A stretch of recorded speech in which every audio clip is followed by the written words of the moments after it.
നീ കരയാതിരിക്കുന്നു അറിയാൻ പാടില്ല അച്ഛന്റെ സ്വഭാവം. എനിക്കറിയത് മനഃപൂർവ്വം എന്നെ തോപ്പിക്കാൻ വേണ്ടി ചെയ്യണോ. ചെറിയ പടവല എന്ത് പറയണം? എടാ അവള് നിന്നെ വിളിച്ചു പറഞ്ഞല്ലോ, എന്നിട്ട് നീ ഈ പണി ചെയ്യേണ്ട കാര്യം ഉണ്ടായിരുന്നോ? അവളിങ്ങനെ കൂടെ വിളിച്ച് പറഞ്ഞാണ് ഞാൻ ഇങ്ങനെ ചെയ്തത്. അതുകൊണ്ടെന്താ അവരുടെ എവിടെ ഭർത്താവിന്റെ വീട്ടുകാരുടെ മുമ്പില് എവള് നാണം കെട്ടില്ലയോ? അല്ലല്ലോ ഞാൻ മുന്നോട്ട് അവളെ കുടുംബത്തിന് പ്രശ്നം ഉണ്ടാവണതിന് പിള്ളേരെ എനിക്ക് എന്തെങ്കിലും കുഴപ്പമുണ്ടോ? ഉണ്ട്. എന്ത് കുഴപ്പം? കുറച്ച് ലുക്ക് കൂടിയിട്ടുണ്ടോ എന്നൊരു ഡൗട്ട്. അങ്ങനെ പറ. ഭയങ്കര ലുക്കാ, കൊരങ്ങനെ പോലെ ഉണ്ട്. കേട്ടോ ഇതില് എന്നെ കൊണ്ടൊന്നും പറയിപ്പിക്കല്ലേട്ടാ. അതിലൊരു അസൂയയുടെ സ്വരമില്ലേ? സിദ്ധു വിളിക്കുന്നു. വെച്ചോ എന്തായാലും എല്ലാം റെഡിയല്ലേ, നമുക്ക് പോവാം. മൊട്ടടിച്ചൊന്നും കണക്കാക്കണ്ട. ഞാനൊന്നുമില്ല, അമ്മയ്ക്ക് വേണമെങ്കിൽ അമ്മ ഒറ്റയ്ക്ക് അങ്ങ് പോയാ മതി. എന്നെ പറയല്ലേ?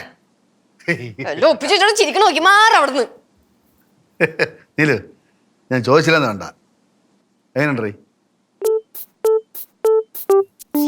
പറഞ്ഞിട്ട് കാര്യമൊന്നുമില്ല, ചിലത് അങ്ങനെ തന്നെ വരുവുള്ളൂ. ആമേ മരുവാണം മൊറ്റടിച്ചപ്പോ എങ്ങനെയുണ്ട്? കൊള്ളാം. പാഴ് മരുഭൂമിയിലെ ഞാറ് നട്ടതുപോലുണ്ട്. ഈ പാഴുന്ന ഉദ്ദേശം തന്നെയല്ലേ? അങ്ങനെയെങ്കിൽ അങ്ങനെ കണക്കായിപ്പോയി.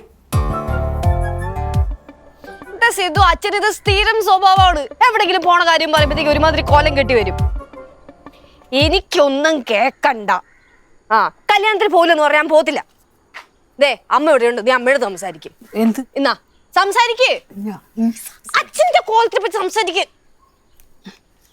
അല്ല എന്താ മോനെ, അത് കോലം എന്ന് പറഞ്ഞാൽ അങ്ങനെ കോലം എന്ന് പറയാൻ പറ്റില്ല. നമ്മൾ ഈ മുടിയൊക്കെ ഇങ്ങനെ പറ്റ വെട്ടുമ്പോ ഒരു പറ്റൊന്നുമല്ല സിദ്ധു, അമ്മ വെറുതെ പറയണതാ. അതെന്ന് വെച്ചാൽ ഈ കാണാൻ അങ്ങനെ ഈ വൃത്തികേടൊന്നുമില്ല. ശരിക്കും പറഞ്ഞിട്ടുണ്ടെങ്കിൽ ഭർത്താവിനെ സപ്പോർട്ട് ചെയ്യുന്ന സിദ്ധു, അമ്മ പറയുന്ന പോലെ ഒന്നും അല്ല കാര്യങ്ങൾ. നല്ല ബോറാണ് അച്ഛനെ കാണാൻ.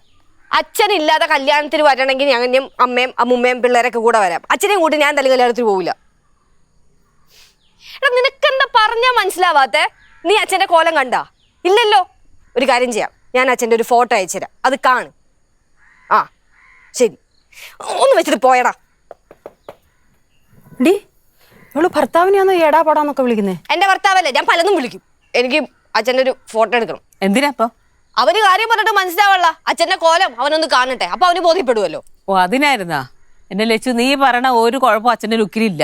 ലുക്കിനില്ലേ? ഇല്ല. പണ്ട് അമ്മയുടെ ഏതോ ഒരു ബന്ധുവിന്റെ കല്യാണത്തിന് ഇതേപോലെ അച്ഛൻ മൊട്ടയടിച്ച് വന്നല്ലോ, അന്ന് അമ്മ കല്യാണത്തിന് പോയോ? അത് ആ മുട്ട അല്ലല്ലോ ഈ മുട്ട. ആ മുട്ട തന്നെയാണ് ഈ മുട്ട, വലിയ വ്യത്യാസമൊന്നുമില്ല. ഇപ്പൊ എന്റെ കൂടെ അമ്മ വരുന്നുണ്ടെങ്കിൽ വാ, ഇല്ലെങ്കിൽ ഞാൻ ഒറ്റയ്ക്ക് പോയി ഫോട്ടോ എടുത്തോളാം.